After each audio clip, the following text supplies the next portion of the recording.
A primeira vez que vi as pegadas, tentei me convencer de que eram de um urso. Elas mediam quase 40 centímetros de comprimento, claramente marcadas na lama ao lado do riacho que corta minha propriedade. Mas ursos não deixam 5 dedos perfeitamente separados. Nenhum arco plantar, que sugere um caminhar ereto permanente. Aquelas marcas na terra úmida das montanhas Cascade me mostraram algo que minha mente racional se recusava a aceitar. Eu não estava sozinho nestas florestas do norte do Oregon. Meu nome é Thomas Henderson, tenho 68 anos e acabei de abandonar 150 acres de terra que minha família trabalha desde 1892. Agora moro em um apartamento em Portland, no 3º andar de um prédio onde o som do trânsito nunca para e as luzes da rua mantêm a escuridão à distância. Durmo com todas as luzes acesas. As pessoas na cidade acham que sou um velho excêntrico. Elas não sabem que cada sombra na minha antiga propriedade podia esconder algo que a ciência se recusa a reconhecer. Isso não é paranoia senil. Não são alucinações de um homem que perdeu demais. Eu tenho provas, tenho gravações, tenho lembranças que me fazem acordar gritando no meio da noite e tenho razões muito concretas pelas quais nunca, sob nenhuma circunstância, voltarei para as montanhas onde nasci. Minha história começa de verdade há 3 anos. Embora as bases tenham sido estabelecidas muito antes, eu vivia com minha esposa, Ellen, em um rancho que pertenceu a 4 gerações de Hendersons. 150 acres de floresta virgem, pastagens onduladas e riachos cristalinos no sopé das Cascades. Nosso vizinho mais próximo ficava a 23 quilômetros por uma estrada de terra que se tornava intransitável durante o inverno. Criávamos ovelhas, cultivávamos vegetais e vivíamos de forma quase completamente autossuficiente. Ellen faleceu em março, depois de 6 meses lutando contra um câncer de pâncreas que a consumiu com uma crueldade que ainda parte minha alma. Nossos 2 filhos, Jennifer e Mark, vieram para o funeral. Jennifer é médica em Seattle, trabalha em plantões impossíveis na emergência e mal tem tempo para dormir. Mark dirige uma firma de arquitetura em San Diego e vive grudado no celular, sempre respondendo a e-mails urgentes de clientes importantes.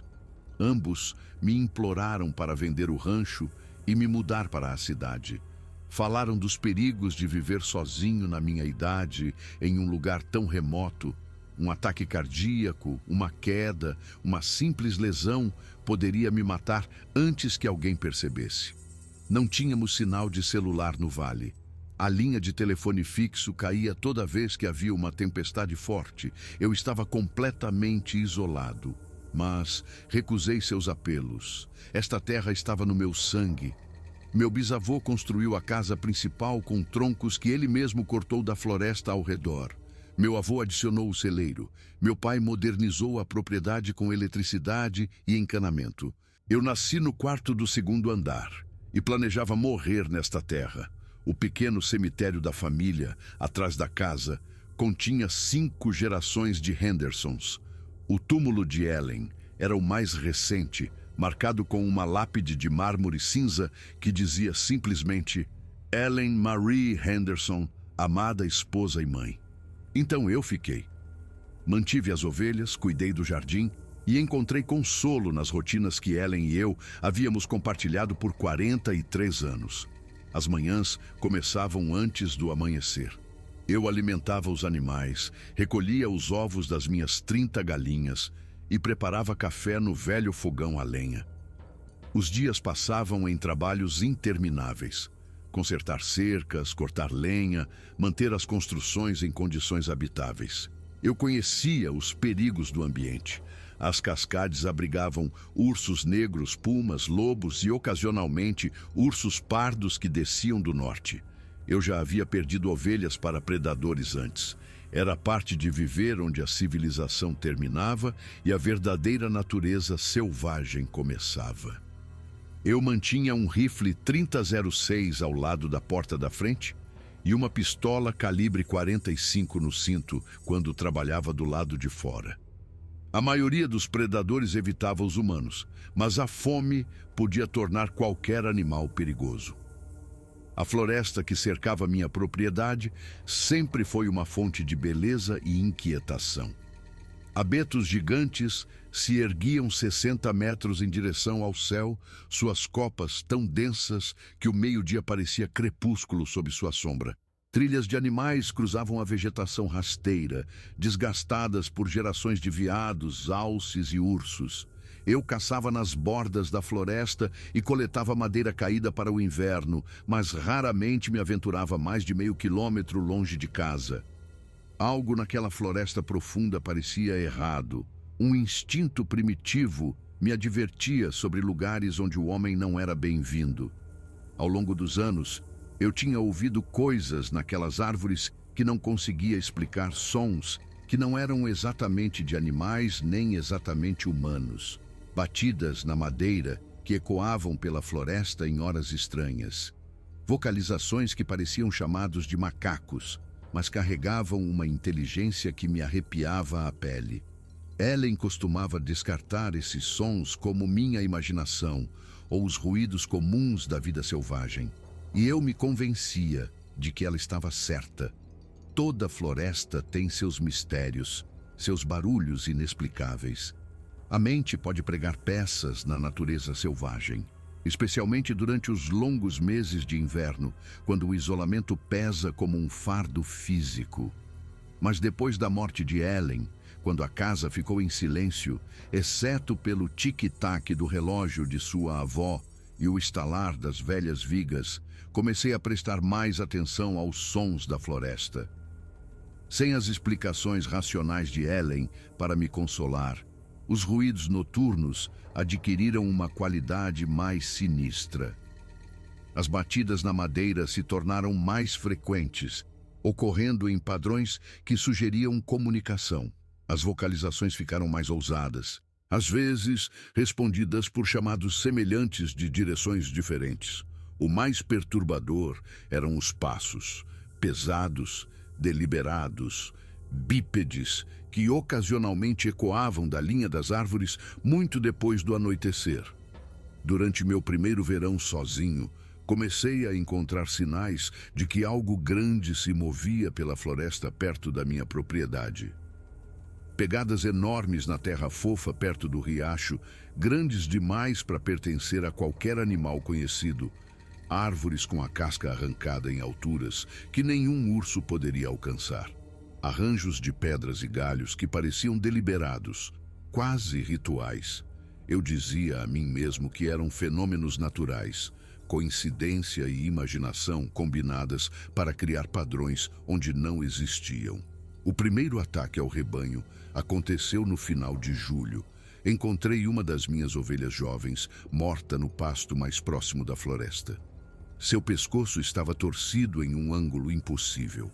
A força necessária para quebrar o pescoço de um animal de 70 quilos era espantosa. Presumi que um urso pardo de alguma forma a tinha derrubado, embora não tenha encontrado marcas de garras ou sinais típicos de um ataque de urso. A carcaça não havia sido devorada, o que achei estranho. Predadores matam para comer, não por esporte. Arrastei o corpo para o fundo da floresta e tentei esquecer o incidente. 3 semanas depois, perdi 7 galinhas em uma única noite. Encontrei-as espalhadas ao redor do galinheiro, não comidas, mas mortas, com o que parecia precisão cirúrgica. Seus pescoços haviam sido quebrados de forma limpa e os corpos estavam dispostos em um estranho padrão circular. Mais uma vez, não havia sinais de predação típica, sem marcas de arrasto, sem alimentação, sem ponto de entrada óbvio para o galinheiro. Era como se algo tivesse alcançado através da tela de arame e as matado por prazer. Depois do incidente das galinhas, reforcei o galinheiro com arame de calibre mais grosso e adicionei um cadeado à porta. Também instalei luzes de inundação ativadas por movimento ao redor da área imediata da casa, esperando dissuadir o que quer que estivesse caçando o meu rebanho. As luzes eram ativadas com frequência durante as primeiras noites. Veados, alces e outros animais selvagens que se moviam pela propriedade. Mas gradualmente a atividade noturna diminuiu. Ou os animais se ajustaram às luzes, ou algo os estava mantendo afastados. Foi durante esse período que Mark, meu filho, fez uma visita inesperada. Ele tinha tirado uma rara semana de folga do trabalho e decidiu ver como seu velho pai estava. Como ele mesmo disse, Mark nunca abraçou completamente a vida no rancho, preferindo o design digital ao trabalho físico. Mas ele entendia de tecnologia de maneiras que muitas vezes me surpreendiam. Quando mencionei os ataques ao rebanho e minhas preocupações com a segurança, ele sugeriu instalar uma câmera com sensor de movimento para monitorar o galinheiro. Fomos até a loja de artigos esportivos em Cascade Falls e compramos uma câmera de alta qualidade projetada para vigilância de caça. O dispositivo podia gravar fotos e vídeos ativados por calor e movimento. Tinha visão noturna infravermelha e podia funcionar por semanas com um conjunto de baterias de lítio.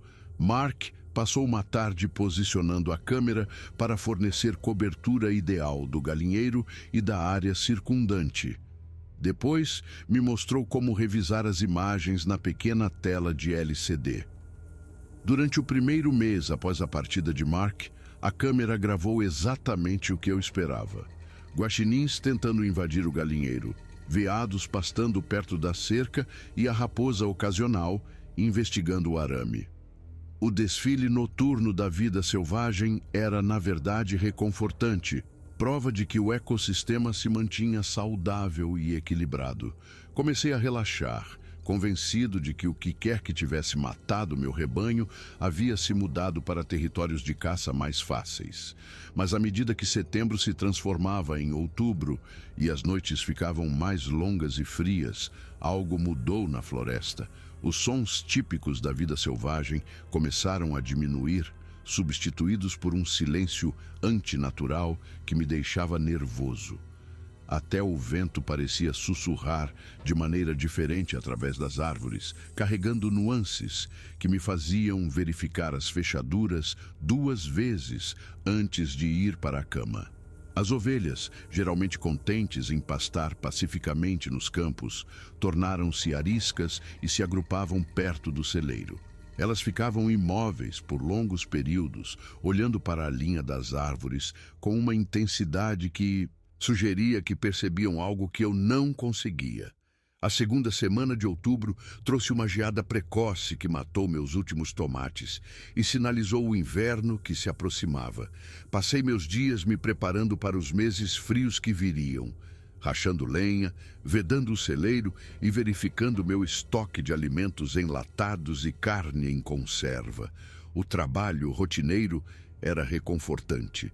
Uma conexão com gerações de Hendersons que haviam realizado esses mesmos rituais de outono. Mas à medida que a escuridão caía mais cedo a cada tarde, eu me via cada vez mais ciente dos sons da floresta que não conseguia identificar nem descartar. As batidas na madeira voltaram com força total, ecoando pelas árvores em padrões complexos que se assemelhavam a uma comunicação codificada. Às vezes, uma única batida provocava uma resposta das profundezas da floresta, seguida por outra resposta de uma direção diferente. As trocas podiam continuar por 1 hora ou mais, sugerindo múltiplos participantes em alguma forma de diálogo. Tentei me convencer de que pica-paus ou galhos caindo poderiam criar sons semelhantes, mas o tempo e os padrões eram deliberados demais, intencionais demais.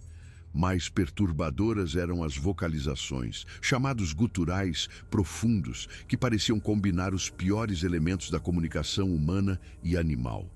Os sons carregavam uma inteligência que era inconfundivelmente consciente, deliberada. Não eram os uivos e gritos aleatórios da vida selvagem, mas vocalizações estruturadas que sugeriam linguagem, mesmo que eu não pudesse entender o significado.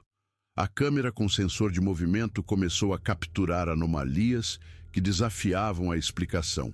Vislumbres breves de sombras enormes se movendo na borda do quadro, sempre rápidas demais ou escuras demais para identificar claramente. Assinaturas de calor que pareciam bípedes, mas muito maiores que qualquer humano. Em 2 ocasiões, a câmera capturou o que pareciam ser olhos brilhantes refletidos no flash infravermelho. Olhos posicionados altos demais e separados demais para pertencer a qualquer animal conhecido na região. O mais inquietante era a aproximação gradual do que quer que estivesse me observando. Os primeiros sinais de atividade foram registrados na borda da floresta, a quase 100 metros do galinheiro, mas à medida que outubro avançava, a presença misteriosa se tornou mais ousada, aventurando-se mais perto da casa a cada noite. As câmeras documentaram um padrão de reconhecimento que sugeria inteligência e planejamento. Algo estava estudando minhas rotinas, aprendendo meus hábitos, se preparando para algo que eu não queria nem pensar. Na 3ª semana de outubro, eu dormia com o rifle ao lado da cama e a pistola 45 ao alcance da mão. Cada som provocava uma descarga de adrenalina que me deixava exausto e paranoico. Eu me pegava verificando e reverificando as fechaduras, olhando pelas janelas para as sombras que podiam ou não conter ameaças. O isolamento que antes me trazia paz, agora parecia vulnerabilidade. Eu estava completamente sozinho, a quilômetros de qualquer ajuda, enfrentando algo que existia fora das regras normais da natureza. As ovelhas haviam abandonado os pastos mais próximos da floresta, agrupando-se ao redor do celeiro, mesmo durante o dia. Seu comportamento era inconfundível. Estavam apavoradas com algo naquelas árvores. Os animais possuem sentidos que os humanos abandonaram há muito tempo. Instintos que alertam sobre perigos que não podemos mais perceber. Quando os animais de presa mostram um medo tão óbvio, os predadores nunca estão longe. Considerei dirigir até a cidade e ficar no motel até que o que quer que estivesse assombrando minha propriedade se mudasse. Mas esta era minha casa, a terra da minha família. Fugir parecia covardia, um abandono de tudo o que meus antepassados haviam construído. Além disso, eu não tinha garantia de que ir embora resolveria o problema. O que quer que estivesse lá fora poderia simplesmente esperar meu retorno ou, pior, me seguir até a cidade. Pelo menos aqui eu conhecia o terreno, tinha posições defensáveis e possuía as armas necessárias para me proteger. A decisão de ficar se provaria ser tanto a escolha mais corajosa quanto a mais tola da minha vida. O dia 26 de outubro começou como um dia comum. Alimentei as ovelhas, recolhi os ovos das galinhas e passei a tarde rachando lenha atrás do celeiro. O tempo estava fresco, mas agradável, com céu azul brilhante e o tipo de clareza que só o outono traz. Preparei um jantar simples de ensopado de veado e pão de milho, comi enquanto ouvia um programa de rádio antigo e depois me acomodei na minha poltrona de leitura com um romance de Zane Grey lá fora. As primeiras estrelas apareciam em um céu sem poluição luminosa. Por volta das 9 da noite, notei o silêncio incomum. Sem o cricrilar dos grilos, sem o pio das corujas, sem o farfalhar de pequenos animais se movendo pelo mato. Até o vento havia morrido em uma quietude antinatural que pressionava as janelas como algo vivo. As ovelhas não estavam à vista, presumivelmente amontoadas no celeiro, onde vinham passando cada vez mais tempo. O silêncio era tão completo que eu podia ouvir meu próprio coração batendo, o tic-tac do relógio de Ellen e o estalar distante das velhas vigas da casa.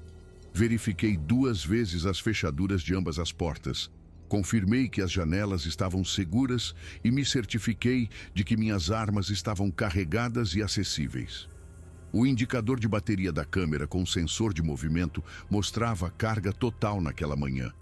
Então, Eu sabia que estaria gravando o que quer que acontecesse durante a noite. Parte de mim esperava uma noite tranquila, que provaria que meus medos não passavam da imaginação de um velho. Mas uma parte mais profunda e primitiva do meu cérebro gritava avisos que eu não podia ignorar. O sono veio em intervalos, interrompido por sonhos de formas enormes, se movendo pela floresta e olhos, observando da escuridão. Acordei várias vezes, certo de ter ouvido algo lá fora, mas a cada vez a noite permanecia em silêncio. A última coisa que me lembro foi de verificar o relógio da mesinha de cabeceira. 2h34 da manhã, antes que o esgotamento finalmente superasse a ansiedade e me levasse a um sono mais profundo. Acordei com um silêncio mais profundo do que qualquer um que eu já havia experimentado. Sem o canto dos pássaros da manhã, sem o balido das ovelhas no pasto, sem os sons familiares da vida selvagem, começando o novo dia. A pálida luz do amanhecer se infiltrava pelas cortinas do quarto, iluminando partículas de poeira que dançavam no ar parado. Algo estava errado. Terrivelmente, fundamentalmente errado. A janela da cozinha, que dava para o galinheiro, proporcionou uma visão que fez meu coração parar. A tela de arame do galinheiro havia sido arrancada como papel alumínio, enrolada em tiras precisas que falavam de uma força incrível aplicada com precisão cirúrgica. A estrutura de madeira permanecia intacta, mas o interior era um matadouro. Penas flutuavam na brisa da manhã, manchadas com manchas escuras, que só podiam ser sangue. Os corpos estavam espalhados por todo o recinto e pelo pátio ao redor. Alguns parcialmente comidos, outros aparentemente mortos por esporte e deixados para apodrecer. 30 galinhas tinham ido dormir na noite anterior.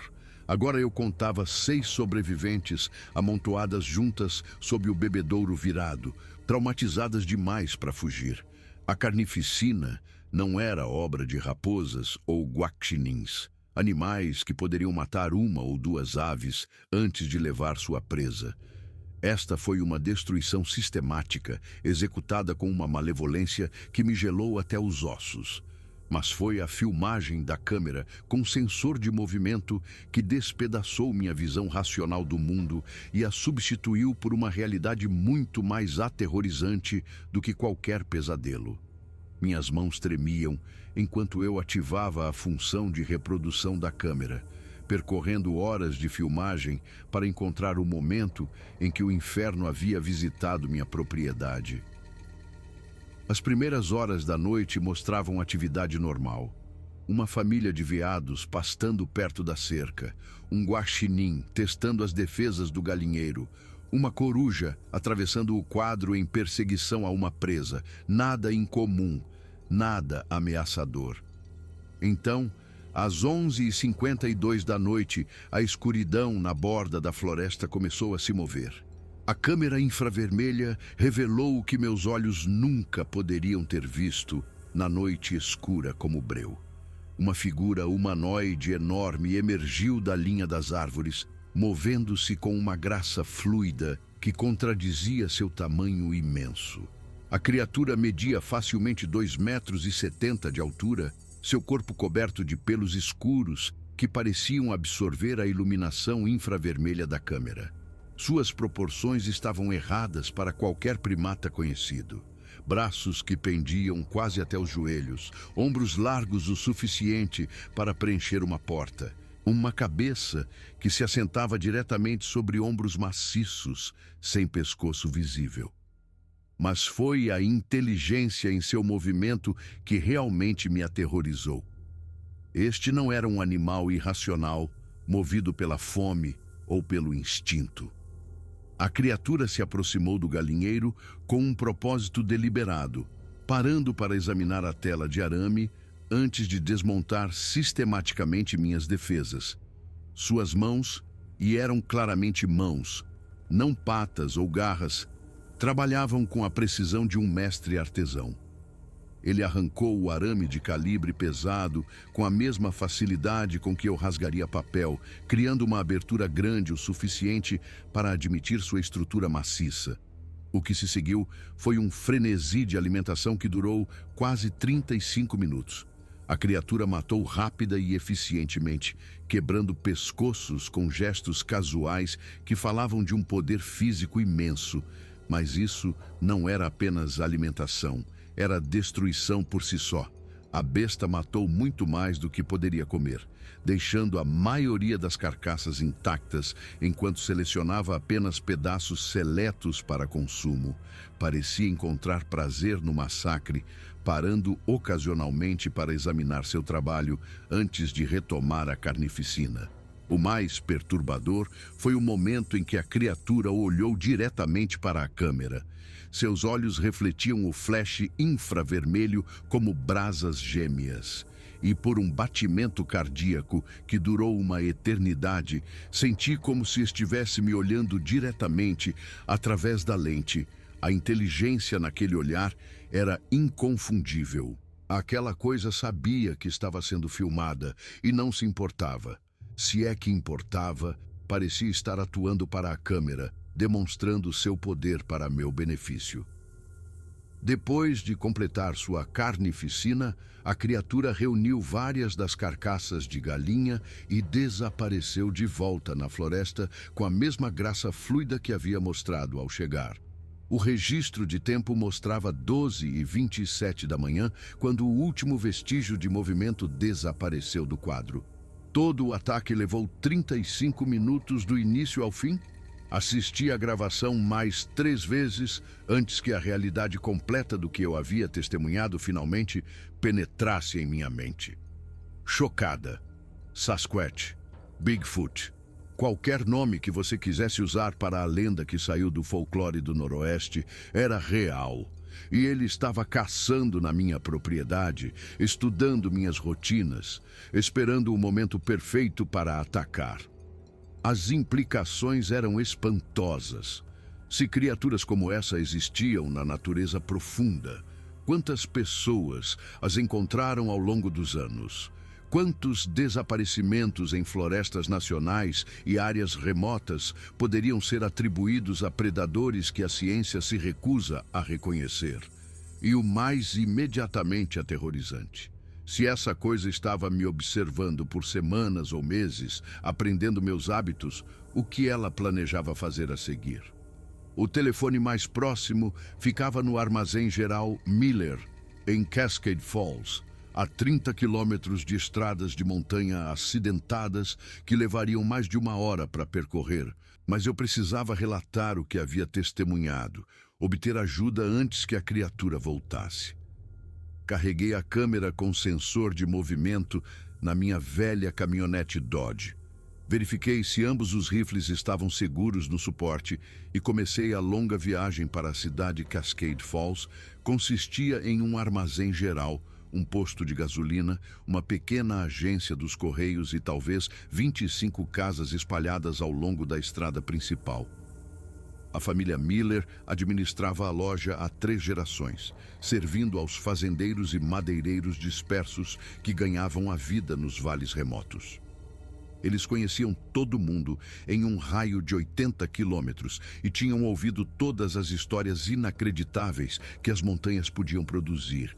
Se alguém fosse acreditar na minha história, seriam eles. Mas quando mostrei a David Miller a filmagem da câmera, sua reação não foi o que eu esperava.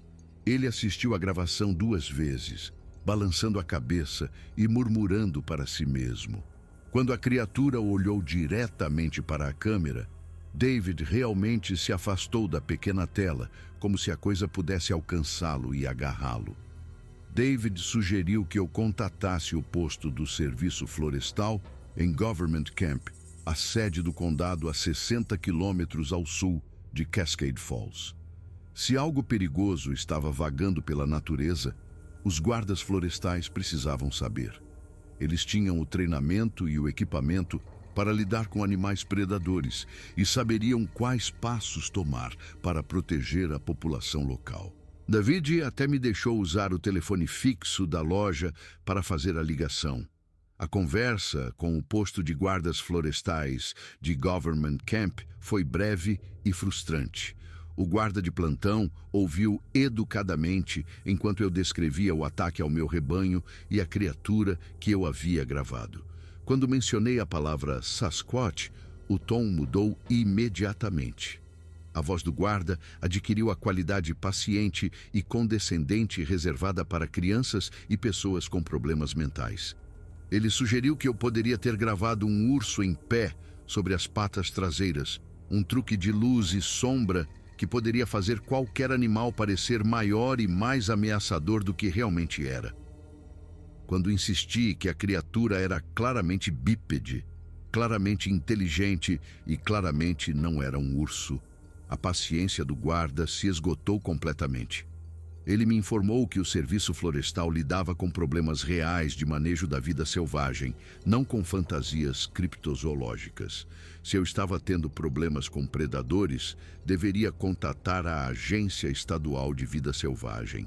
Se eu estava passando por problemas de saúde mental relacionados ao isolamento e ao luto, deveria procurar atendimento médico apropriado.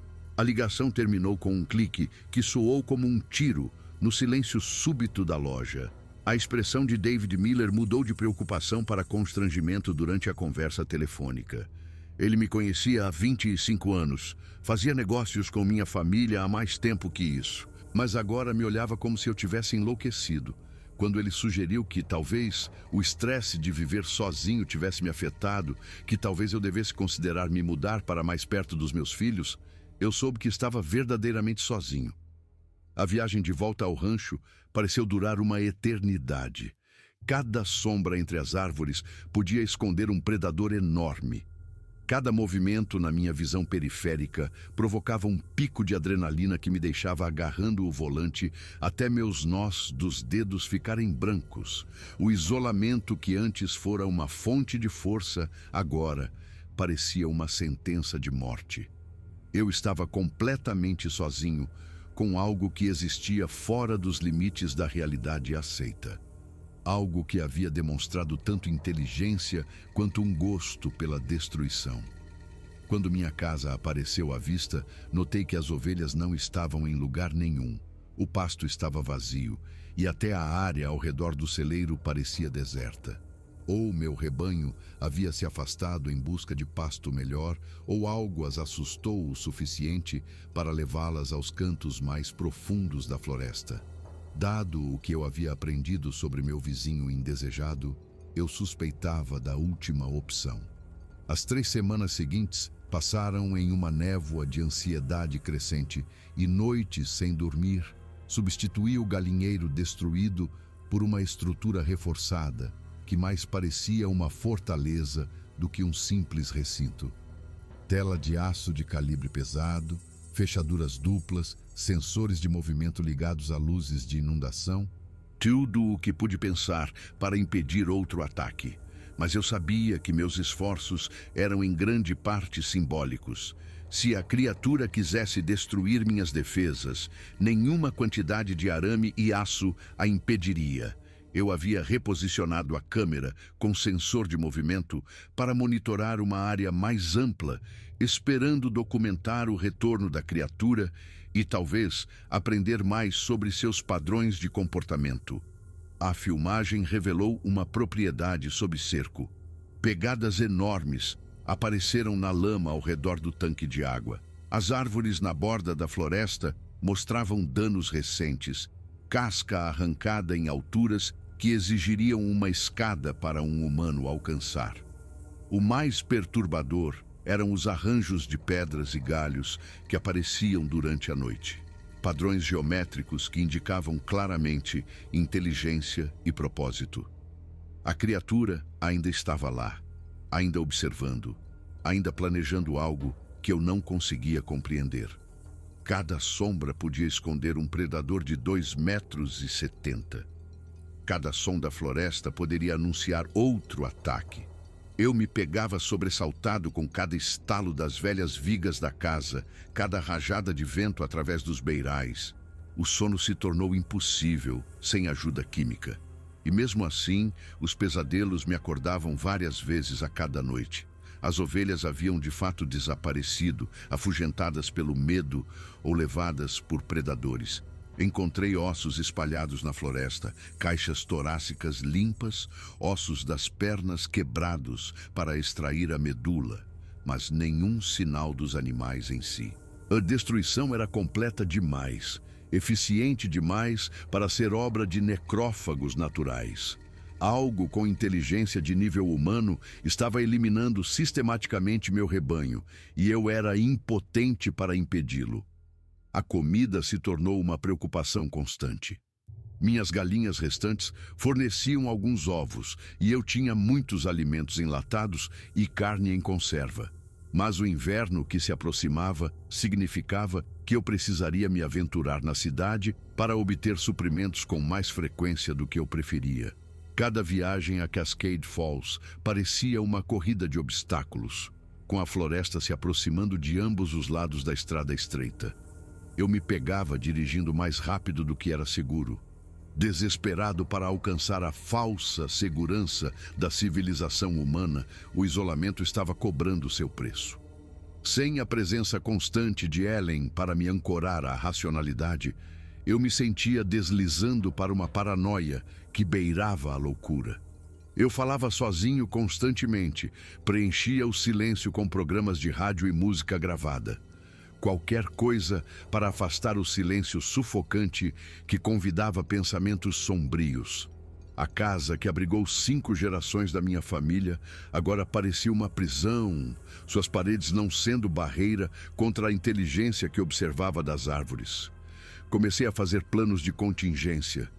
Se a situação se deteriorasse ainda mais, eu abandonaria o rancho e dirigiria para San Diego para ficar com Mark.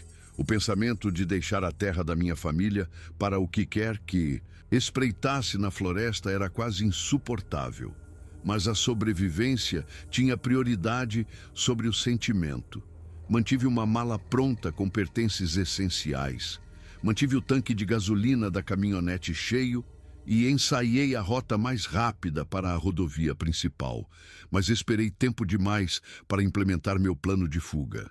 A coisa na floresta estava se tornando mais ousada e meu tempo estava se esgotando. O dia 14 de novembro amanheceu cinzento e amargo, com cheiro de neve no ar e nuvens de tempestade se acumulando sobre os picos das montanhas. Eu tinha dormido mal novamente, acordado por sons que poderiam ter sido galhos quebrando ou poderiam ter sido algo muito pior se movendo pela floresta. A bateria da câmera com sensor de movimento havia morrido durante a noite e passei a manhã instalando células de lítio novas e ajustando o ângulo para cobrir mais do pátio. À medida que a tarde se desvanecia na noite, a sensação de catástrofe iminente se tornou avassaladora. Cada instinto desenvolvido durante quase 7 décadas de vida na natureza gritava avisos que eu não podia ignorar. A floresta estava silenciosa demais, o ar parado demais, as sombras profundas demais. Até o vento havia morrido em uma calma antinatural que me lembrava os momentos antes de um tornado tocar o solo. Verifiquei minhas armas pela 100ª vez, confirmei que as chaves da caminhonete estavam no meu bolso e revisei minha rota de fuga. Se algo acontecesse durante a noite, eu pegaria minha mala de emergência e correria para a caminhonete sem olhar para trás. O rancho poderia ser reconstruído. Minha vida não poderia ser restaurada se eu a perdesse para o que quer que estivesse me caçando nas árvores. A escuridão caiu como uma cortina, trazendo consigo os sons familiares de batidas na madeira ecoando pela floresta. Mas esta noite, o padrão era diferente, mais urgente, mais agressivo. As batidas vinham em rápida sucessão, respondidas imediatamente por réplicas de múltiplas direções. O que quer que estivesse lá fora estava se comunicando com outros de sua espécie, coordenando algo que aconteceria em breve. Por volta das 10, as vocalizações começaram. chamados guturais profundos que arrepiaram os pelos dos meus braços e enviaram um medo primitivo pela minha espinha. Os sons eram definitivamente linguagem, estruturados, intencionais, inteligentes, mas diferentes de qualquer coisa na experiência humana. Contei pelo menos 4 vozes distintas, possivelmente mais, sugerindo que um grupo das criaturas havia se reunido na floresta ao redor da minha propriedade. Então os passos começaram. Pisadas pesadas, deliberadas, bípedes que circulavam a casa a uma distância de talvez 50 metros. Eu rastreava os sons através das janelas, observando o movimento na escuridão, além do alcance das minhas luzes de segurança. O que quer que estivesse lá fora estava levando seu tempo, estudando minhas defesas, procurando por fraquezas em meus preparativos. Os passos paravam por longos minutos. Depois recomeçavam em um local diferente, apertando gradualmente o círculo ao redor da casa. Às 11, eu sabia que estava em perigo imediato. Os sons de movimento se aproximaram, e eu podia ver formas se movendo na escuridão, além do alcance das luzes de inundação. Figuras bípedes enormes que se moviam com graça fluida, apesar de seu tamanho imenso. Quando uma delas entrou na periferia da luz, tive um vislumbre de pelos escuros e olhos que refletiam a iluminação como metal polido. Agarrei minha mala de emergência, verifiquei se a pistola 45 estava segura no coldre e fui para a porta dos fundos, onde minha caminhonete estava estacionada. As chaves pareciam escorregadias em minhas mãos suadas, enquanto eu lutava com a fechadura, esperando a cada segundo ouvir o som de vidro quebrando ou madeira se partindo quando as criaturas finalmente fizessem seu movimento. A caminhonete pegou na primeira tentativa, um pequeno milagre que provavelmente salvou minha vida. Engatei a ré e me afastei da casa sem acender os faróis, usando apenas a iluminação do painel para navegar. Quando estava a 30 metros do prédio, acendi as luzes e as vi. 3 figuras enormes emergiam da floresta, movendo-se em direção à casa com passadas decididas sob os feixes dos faróis. Elas eram ainda mais aterrorizantes do que a câmera com sensor de movimento havia revelado. 2,70 metros de altura, no mínimo, cobertas de pelos escuros e emaranhados, com proporções que sugeriam um poder físico imenso. Seus olhos refletiam a luz como espelhos e seus movimentos carregavam uma inteligência que era inconfundivelmente consciente e deliberada. Elas pararam quando as luzes as atingiram, virando-se para me encarar diretamente através do para-brisa. Por um momento que durou uma eternidade, predador e presa se encararam através de 30 metros de terreno aberto. Então uma delas levantou o braço, não uma pata, mas uma mão com um polegar opositor, e apontou diretamente para mim. O gesto era tão humano, tão deliberadamente ameaçador, que meu sangue gelou. Pisei fundo no acelerador e saí rasgando pela estrada do rancho sem olhar para trás.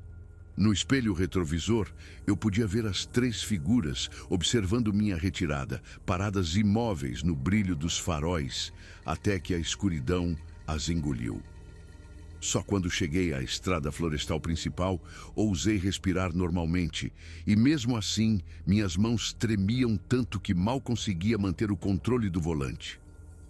Os 30 quilômetros de viagem até Cascade Falls nunca pareceram tão longos. Cada sombra entre as árvores podia esconder outro predador. Cada curva na estrada poderia revelar algo parado em meu caminho.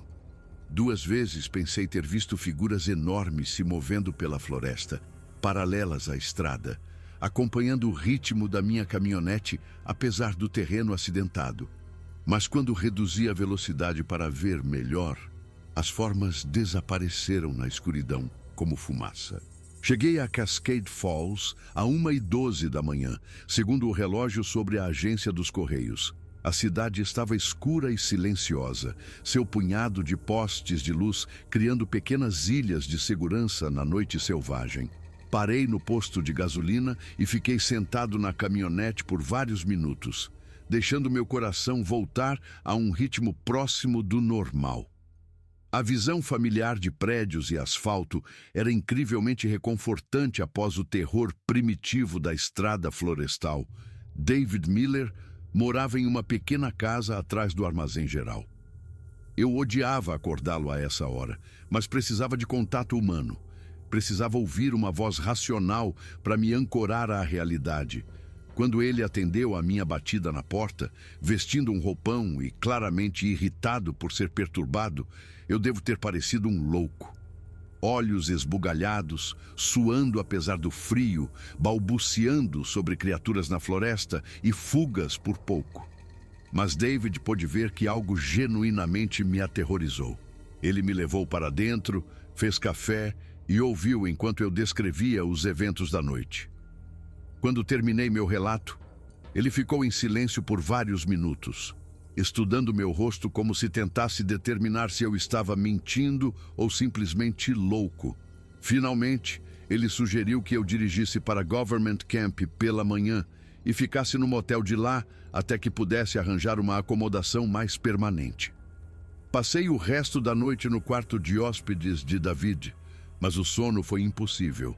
Cada som lá fora, o vento nas árvores, um carro passando na rodovia, enviava adrenalina pelo meu sistema. Quando o dia finalmente amanheceu, cinzento e frio, senti que havia envelhecido uma década em uma única noite. O espelho no banheiro de David mostrava um estranho com olhos fundos e linhas profundas que não estavam lá no dia anterior.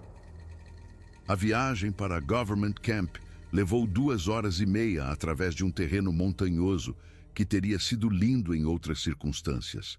Mas cada quilômetro de natureza selvagem parecia uma ameaça, cada floresta um esconderijo potencial para coisas que não deveriam existir. Só quando cheguei aos arredores de Government Camp, com suas casas suburbanas e restaurantes de rede, o nó no meu peito começou a se afrouxar. Fiz o check-in no Pine Lodge Motel e passei o dia tentando falar com meus filhos por telefone. Mark estava em reuniões que não podiam ser interrompidas, Jennifer estava em cirurgia e não retornaria minha ligação até a noite. Eu vivi de forma independente por 68 anos, mas de repente me senti desesperadamente sozinho e vulnerável. Quando Jennifer finalmente ligou naquela noite, tentei explicar o que havia acontecido sem soar como um completo lunático. Contei a ela sobre os ataques ao rebanho, os sons estranhos da floresta e minha decisão de deixar o rancho temporariamente. Não mencionei Sasquatch ou a filmagem da câmera. Algumas verdades eram perigosas demais para compartilhar. Jennifer ficou aliviada por eu finalmente admitir que não podia viver sozinho no rancho indefinidamente. Ela se ofereceu para voar imediatamente e me ajudar a organizar a mudança para Seattle. Dentro de 2 semanas, eu estava morando no quarto de hóspedes de Jennifer em um prédio de apartamentos no centro, cercado pelo barulho e pela atividade da vida urbana. O ajuste foi traumático à sua maneira. Pessoas demais, concreto demais, céu de menos. Mas à noite, quando as luzes da cidade mantinham a escuridão à distância e vozes humanas ecoavam pelos corredores, eu me senti seguro pela primeira vez em meses. Morei em Seattle por 9 meses antes de finalmente reunir coragem para voltar ao rancho. Mark vinha tentando me convencer a colocar a propriedade no mercado, a fazer um corte limpo com o passado e começar de novo na civilização. Mas 150 acres de imóveis de primeira no Oregon representavam o trabalho da minha vida, o legado da minha família. Eu não podia abandoná-lo sem pelo menos recuperar meus pertences pessoais e as relíquias de família de Ellen. A viagem de volta ao Oregon pareceu uma viagem ao passado. Cada quilômetro para o oeste me levava mais longe da segurança das cidades e mais fundo na natureza selvagem que quase tirou minha vida. Quando finalmente entrei na estrada do rancho, no início de agosto, minhas mãos tremiam tanto que mal conseguia dirigir. Mas eu precisava saber o que havia acontecido com minha casa. Precisava enfrentar o que me esperava no lugar de onde eu havia fugido. A casa ainda estava de pé, mas por pouco. O que encontrei desafiava a explicação e todas as suposições sobre os limites da destruição que a natureza poderia infligir. A estrutura parecia ter sido atingida por um tornado, não o dano aleatório de ventos fortes, mas a demolição sistemática que apenas a inteligência poderia alcançar. A varanda da frente havia sido arrancada das fundações, seus postes de sustentação partidos como palitos de fósforo. As janelas estavam estilhaçadas de dentro para fora, como se algo imensamente poderoso as tivesse socado de dentro da casa. A porta da frente pendia de uma dobradiça, suas pesadas tábuas de carvalho rachadas e marcadas pelo que só poderiam ser garras ou dedos enormes. Lá dentro, a destruição era ainda mais completa. Os móveis haviam sido reduzidos a farpas, espalhados pelos cômodos como os destroços de uma explosão. A mesa da cozinha, onde Ellen e eu compartilhamos 43 anos de refeições, não era mais do que lascas.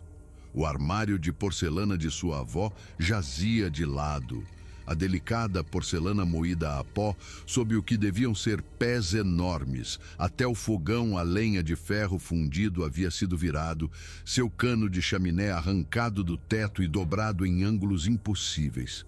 Mas foi a natureza sistemática da destruição que realmente me gelou.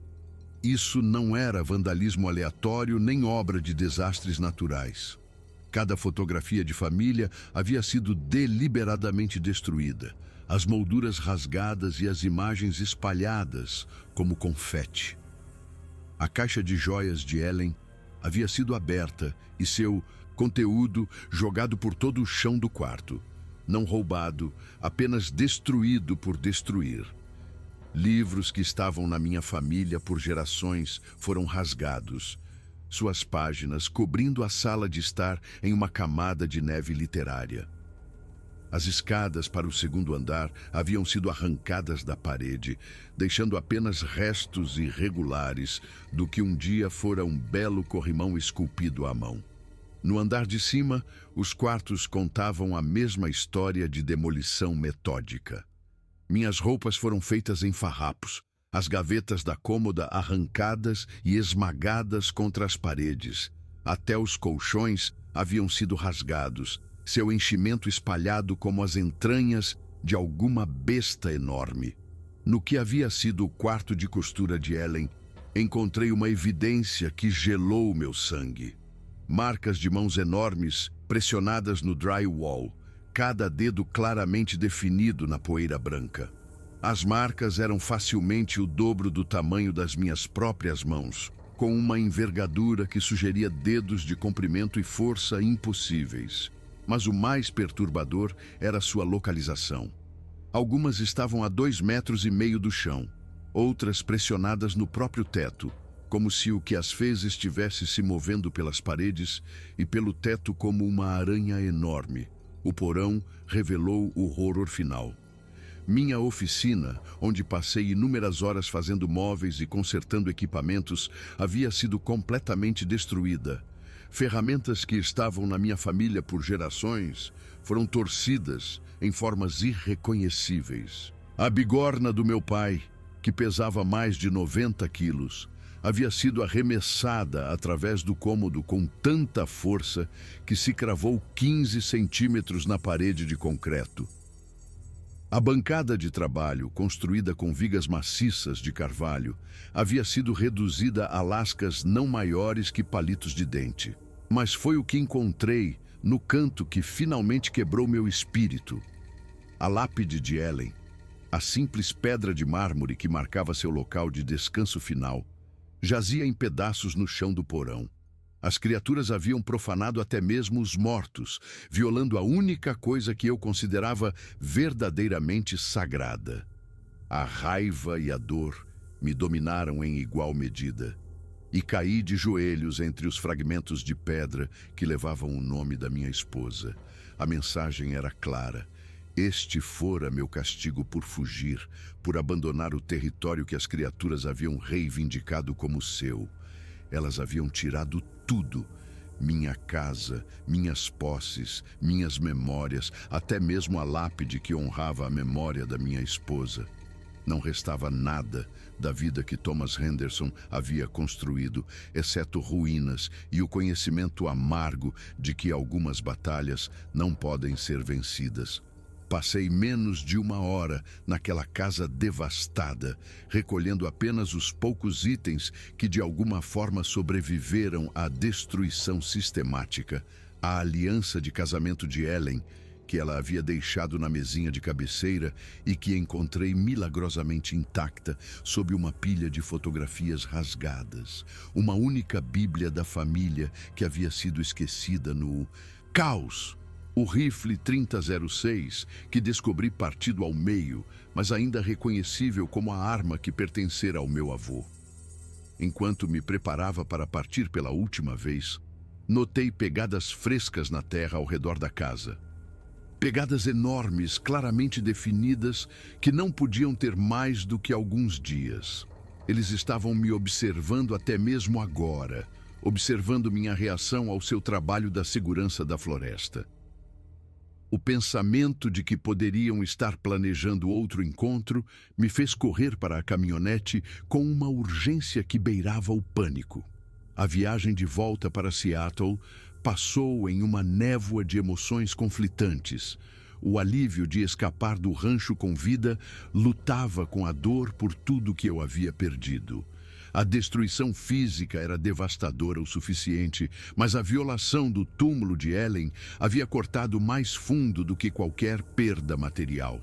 Essas criaturas possuíam não apenas inteligência e força, mas uma capacidade de crueldade que falava de algo fundamentalmente maligno em sua natureza.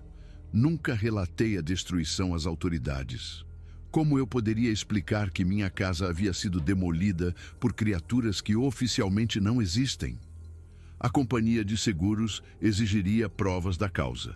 Danos causados pelo vento, vandalismo, incêndio. Nada disso se aplicava à minha situação. Eu estava completamente sozinho com um conhecimento que não podia compartilhar, não podia provar e do qual não podia escapar. Jennifer ficou chocada com minha aparência quando voltei ao seu apartamento. A breve viagem ao Oregon me envelheceu visivelmente, adicionando novas linhas ao meu rosto e uma qualidade vazia aos meus olhos que falava de um trauma além da descrição. Quando ela perguntou sobre o estado do rancho, eu disse que a casa havia sido muito danificada pelo tempo e por vândalos, que custaria mais para consertar do que a propriedade valia.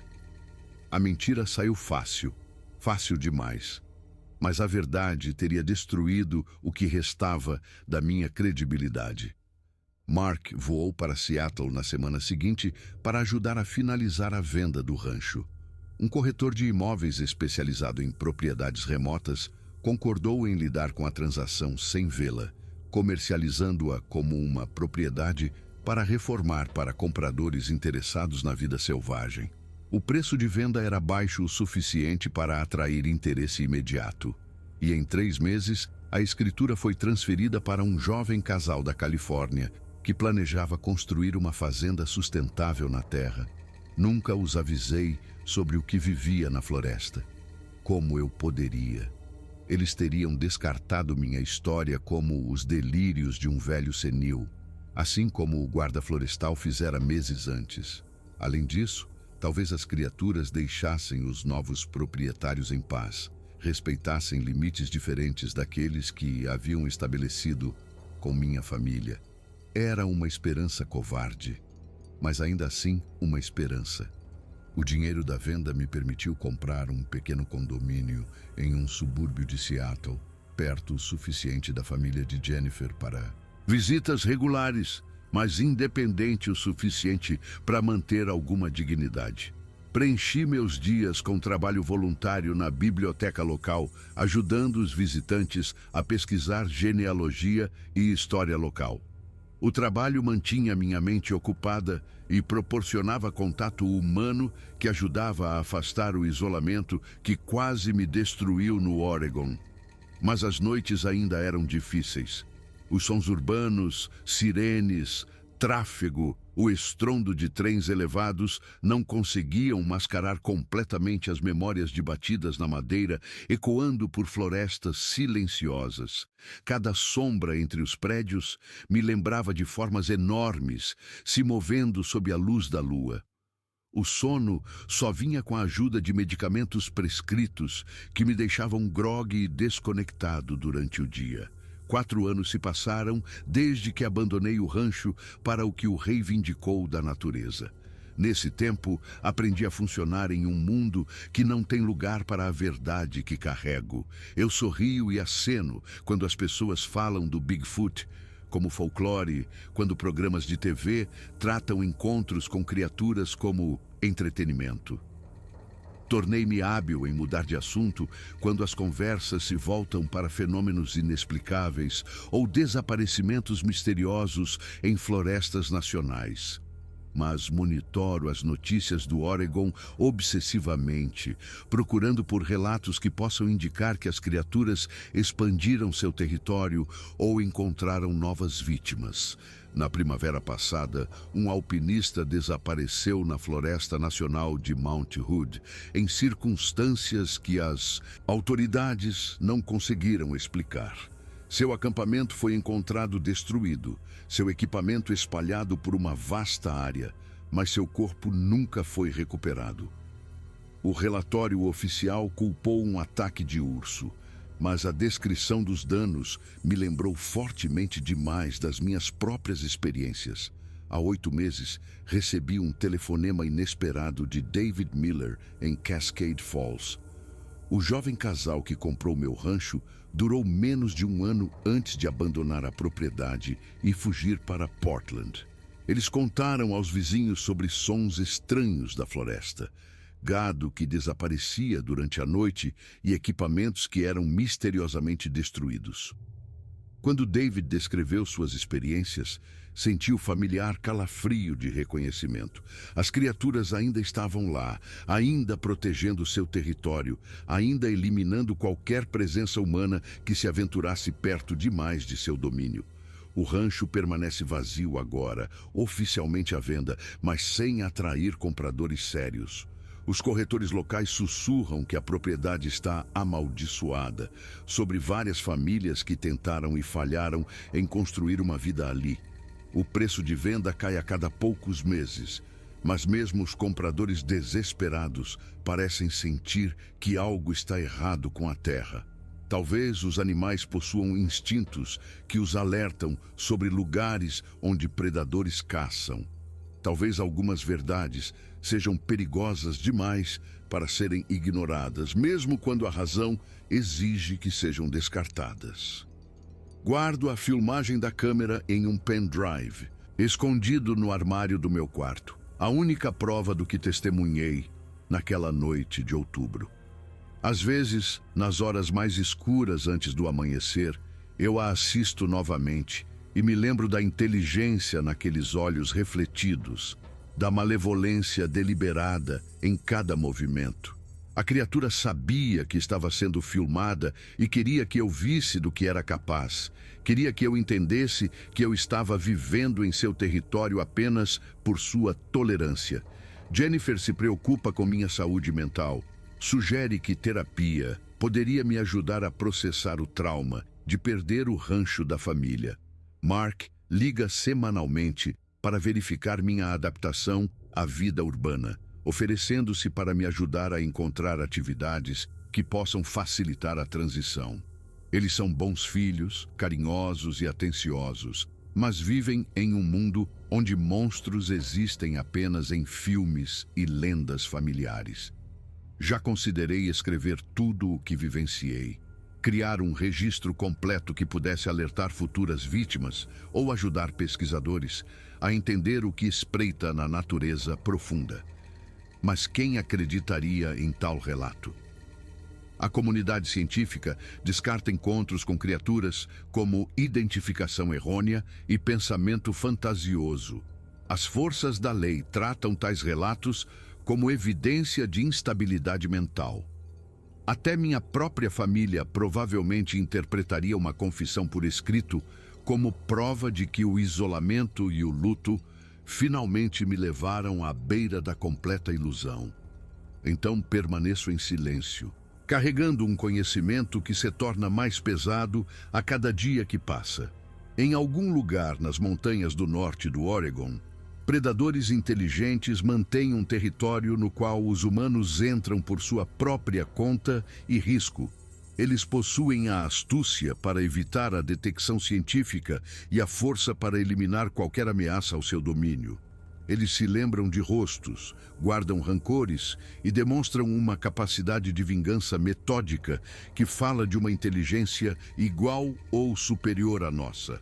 A filmagem da câmera de segurança capturou mais do que apenas um ataque animal ao meu galinheiro. Ela documentou a existência de seres que desafiam tudo o que pensamos saber sobre o mundo natural. Criaturas que possuem as piores qualidades da natureza humana e animal. Eles são pacientes, inteligentes e completamente impiedosos na proteção do que consideram seu. Tive sorte de escapar com vida. O jovem casal que tentou me substituir teve a sorte de reconhecer o perigo antes que fosse tarde demais. Mas outros não serão tão sábios ou tão rápidos em recuar. A natureza selvagem é vasta e essas criaturas aprenderam a explorar a arrogância e o ceticismo humanos a seu favor. Elas sabem que não acreditaremos nos sobreviventes, não tomaremos precauções contra ameaças que a ciência se recusa a reconhecer. Toda vez que vejo notícias sobre alpinistas desaparecidos ou desaparecimentos inexplicáveis em áreas remotas, me pergunto se outra família está prestes a aprender o que eu aprendi naquela noite de outubro. Eu me pergunto se em algum lugar na escuridão entre as árvores, olhos antigos estão observando novas vítimas e calculando o momento perfeito para atacar o conhecimento de que eu poderia avisá-los, poderia salvá-los. Pesa na minha consciência como um fardo físico. Mas quem ouviria o conto de um velho sobre monstros na floresta?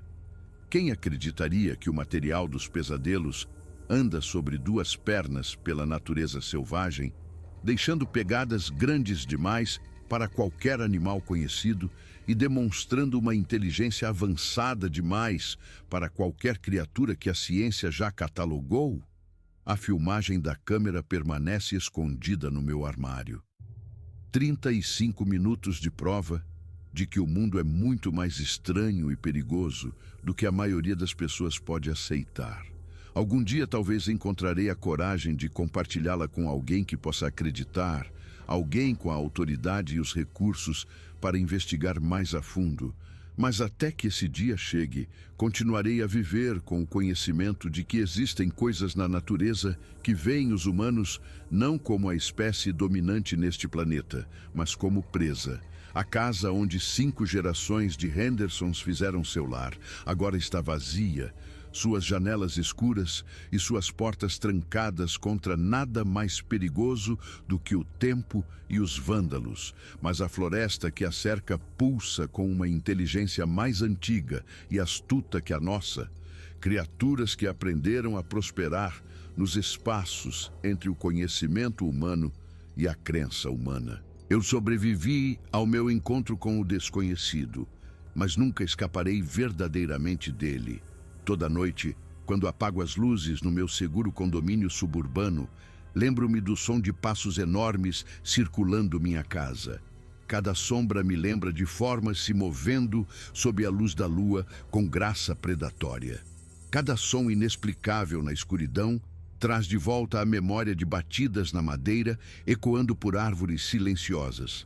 Mensagens passando entre criaturas que a humanidade se recusa a reconhecer. A câmera com sensor de movimento capturou a verdade naquela noite de outubro. A pergunta que me assombra é se alguém estará pronto para aceitar o que ela revela. Se nossa espécie tem a coragem de reconhecer que compartilhamos este mundo com inteligências que aprenderam a nos caçar muito antes de aprendermos a caçá-las. Na natureza profunda, onde os celulares não funcionam e a ajuda mais próxima está a dias de distância, predadores antigos ainda reivindicam territórios que os mapas humanos nunca traçaram com precisão. Eles observam da linha das árvores, pacientes e calculistas, esperando pela próxima família que construirá uma casa perto demais de seu domínio. E quando essa família chegar, cheia de confiança em sua superioridade tecnológica e compreensão científica, eles descobrirão o que eu aprendi nas montanhas do norte do Oregon. Algumas lendas são reais. Alguns monstros andam sobre duas pernas. E algumas verdades são perigosas demais para a sociedade civilizada aceitar. Não importa quão convincente a evidência possa ser. A filmagem existe. As criaturas perduram. E, em algum lugar na natureza, elas ainda estão observando, ainda esperando, ainda protegendo um território no qual os humanos entram por sua própria conta e risco. Meu nome é Thomas Henderson, e é por isso que eu nunca mais voltarei para casa.